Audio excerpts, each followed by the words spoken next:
Hello everyone, and thanks for being here again. In this video, I'll show you how to restore a reel to the main grid of your Instagram profile if you previously removed it.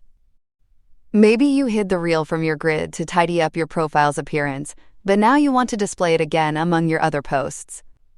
The good news is that this is very easy to do. Open the Instagram app and go to your profile. Then open the Reels section and find the video you want to add back to the grid. Open that reel, then tap the three dots in the bottom right corner of the screen.